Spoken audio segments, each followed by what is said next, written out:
I hate to poop in your hat. I'm just as excited as you are for this new Call of Duty World War II, but there are some things about this game that absolutely drive me crazy, bonkers, insane. Okay, and we got to talk about some of these things. All right, so I got a little list here. There's lots of little things that I like as well, but I'm primarily going to be focusing on the things I don't like. Again, this is just my opinion. This is totally subjective. If you disagree, that's great. That's fine. But nonetheless, these are some things that I just have to get off my chest and address. So without further ado, let's go.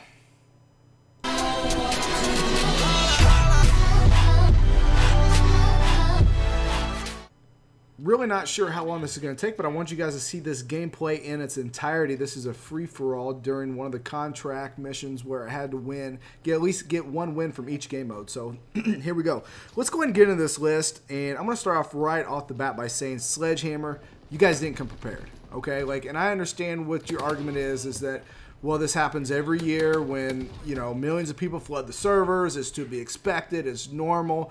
Well, the whole reason why it's to be expected suggests that you should be prepared. You should expect millions of people to flood your servers. I mean, this isn't the first Call of Duty that you released, guys. Come on, okay? Also, did you not pay attention to the pre-orders that were going out? I'm pretty sure it's safe to assume that when a Call of Duty releases, your shit servers are going to get a shit ton of people flooding them.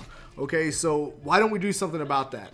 Look, I don't know how hard it is to do your job. I don't do it, but I can utilize some common sense here, guys. You can anticipate a little bit of this. I mean, Infinite Warfare wasn't even complete, and at least you could play it, okay? I took the whole night off because I work, and, play this new game. I was super pumped for release. Couldn't even play 4 hours. Had to go to bed. Just ended up giving up. It's very, very frustrating. That's point one. Secondly, and this stems from the beta, your loadout times are outrageously long. I don't know what you're doing. I don't know what's going on, but one of the biggest complaints of the beta was the glitch that's happening now at the end of the game. It took so long for the game to do whatever it did at the end of the game that you couldn't adjust your class, you couldn't back out of a lobby, and it honestly makes me want to pull what hair I have left out of my head. It absolutely drives me crazy. There's no sense for that, okay? And here's the deal. This whole headquarters thing, I think is pretty cute and cool that you can interact with other people, but there's a couple things that just drive me insane, okay? When the priority of being social or having headquarters in general interferes with my gameplay, like if it's going to slow down your loading screens or if it's going to cause glitches, throw that thing out the window. Because it's cool that I can 1v1. It's cool I can run around, but you know what? That takes time away from gameplay. Call of Duty players, we have ADD. We want to be entertained. We want to get into the action now. This isn't Battlefield. This isn't PUBG. I want into the action now, okay? And I don't want to run around this little headquarters and have to chase people down like I'm playing World of Warcraft in a city or RPG or something like that to get my Call of Duty experience. It is really cool. I will grant you that, okay? But what's not cool is that you forcing me to watch other people open supply drops, okay? I don't give a damn what other people get in their supply drops, okay? If I'm bored and I have a second and I happen to glance over and say, oh, that's really cool, he got an epic gun, good for him.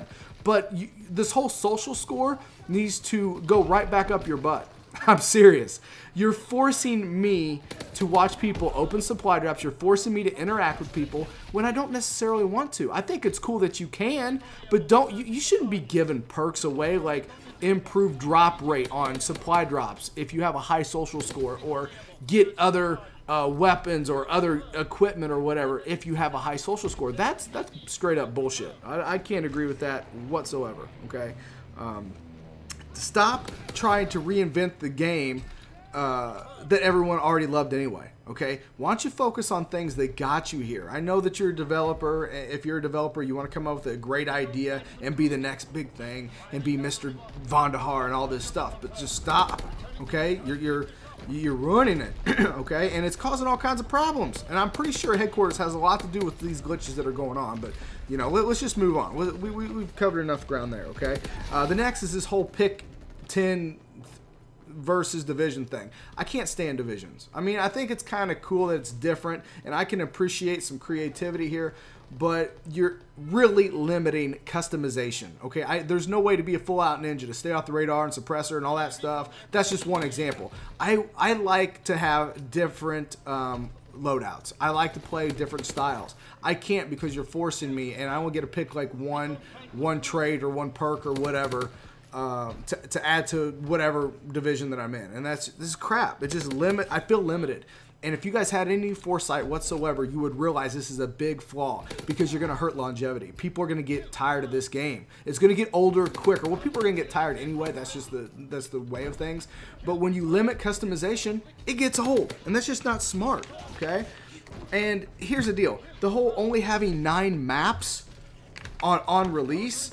Why are you setting the bar so low? And I understand your rebuttal is that, well, when you add the war maps, it all equals out. Well, not really, because the war maps are specific only to the war game mode. Okay, it's like coming out with, why don't you just have 5 maps and only so many for kill confirmed or so many for domination? No, that's not how it works. Okay, why are you setting the bar so low? If you wanted to stand out and bring Call of Duty back, then what you do is, you say, you know what, not only are we going to slap you guys in the face with the 12 maps that every other Call of Duty brings you, we're going to offer 3 or 4 more specific for the war mode. That's how you knock it out of the park. That's how you aim for the sky.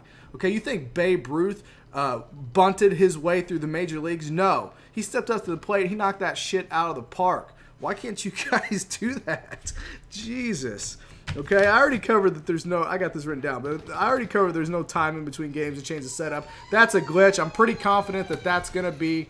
But let's talk about this menu layout. As soon as I find whatever developer is responsible for developing this menu, the way it's laid out, the UI, whatever the style, I'm going to invite them over. We're going to have a cup of coffee, and then I'm going to slap him square in the face. What is he thinking? Sledgehammer.